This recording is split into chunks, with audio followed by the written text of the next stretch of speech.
سالم نے خبر دی، کہا کہ ابن عمر رضی اللہ عنہ فرمایا کرتے تھے، کیا تمہارے لیے رسول اللہ صلی اللہ علیہ وسلم کی سنت کافی نہیں ہے کہ اگر کسی کو حج سے روک دیا جائے تو ہو سکے تو وہ بیت اللہ کا طواف کر لے اور صفا اور مروہ کی سعی، پھر وہ ہر چیز سے حلال ہو جائے جہاں تک کہ وہ دوسرے سال حج کر لے، پھر قربانی کرے، اگر قربانی نہ ملے تو روزہ رکھے۔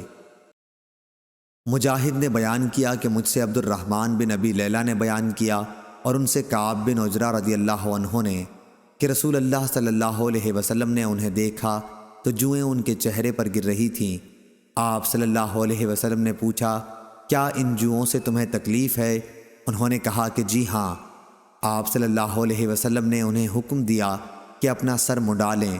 وہ اس وقت حدیبیہ میں تھے، صلح حدیبیہ کے سال، اور کسی کو یہ معلوم نہیں تھا کہ وہ حدیبیہ ہی میں رہ جائیں گے، بلکہ سب کی خواہش یہ تھی کہ مکے میں داخل ہوں۔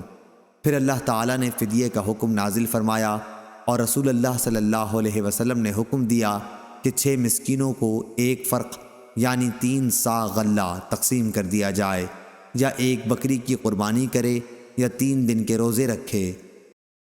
عبداللہ بن معقل نے بیان کیا کہ میں کعب بن عجرہ رضی اللہ عنہ کے پاس بیٹھا ہوا تھا۔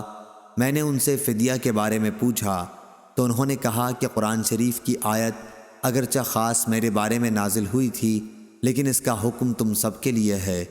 ہوا یہ کہ مجھے رسول اللہ صلی اللہ علیہ وسلم کی خدمت میں لایا گیا تو جوئیں سر سے میرے چہرے پر گر رہی تھیں۔ آپ صلی اللہ علیہ وسلم نے یہ دیکھ کر فرمایا، میں نہیں سمجھتا تھا کہ تمہیں اتنی زیادہ تکلیف ہوگی، یا آپ نے یوں فرمایا کہ میں نہیں سمجھتا تھا کہ جہد مشقت تمہیں اس حد تک ہوگی، کیا تجھ کو ایک بکری کا مقدور ہے؟ میں نے کہا کہ نہیں۔ آپ صلی اللہ علیہ وسلم نے فرمایا کہ پھر 3 دن کے روزے رکھ یا 6 مسکینوں کو کھانا کھلا، ہر مسکین کو آدھا صاع کھلائیو۔ مجاہد نے بیان کیا، انہوں نے کہا کہ میں نے عبد الرحمن بن ابی لیلہ سے سنا، ان سے کعب بن عجرہ رضی اللہ عنہ نے بیان کیا کہ رسول کریم صلی اللہ علیہ وسلم حدیبیہ میں میرے پاس آ کر کھڑے ہوئے تو جوئیں میرے سر سے برابر گر رہی تھیں۔ آپ نے فرمایا، یہ جوئیں تو تمہارے لیے تکلیف دینے والی ہیں۔ میں نے کہا جی ہاں۔ آپ صلی اللہ علیہ وسلم نے فرمایا، پھر سر منڈالے، یا آپ صلی اللہ علیہ وسلم نے صرف یہ لفظ فرمایا کہ منڈالے؟ انہوں نے بیان کیا کہ یہ آیت میرے ہی بارے میں نازل ہوئی تھی کہ اگر تم میں کوئی مریض ہو یا اس کے سر میں کوئی تکلیف ہو، آخر آیت تک۔ پھر نبی کریم صلی اللہ علیہ وسلم نے فرمایا، 3 دن کے روزے رکھ لے، یا ایک فرق غلے سے 6 مسکینوں کو کھانا دے، یا جو میسر ہو اس کی قربانی کر دے۔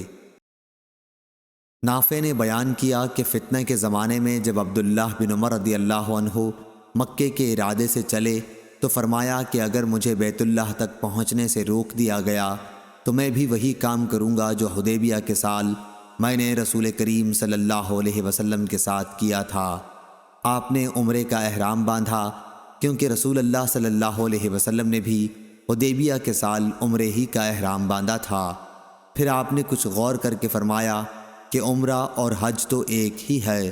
اس کے بعد اپنے ساتھیوں سے بھی یہی فرمایا کہ یہ دونوں تو ایک ہی ہیں۔ میں تمہیں گواہ بناتا ہوں کہ عمرے کے ساتھ اب حج بھی اپنے لیے میں نے واجب قرار دے لیا ہے۔ پھر مکہ پہنچ کر آپ نے دونوں کے لیے ایک ہی طواف کیا۔ آپ کا خیال تھا کہ یہ کافی ہے، اور آپ قربانی کا جانور بھی اپنے ساتھ لے گئے تھے۔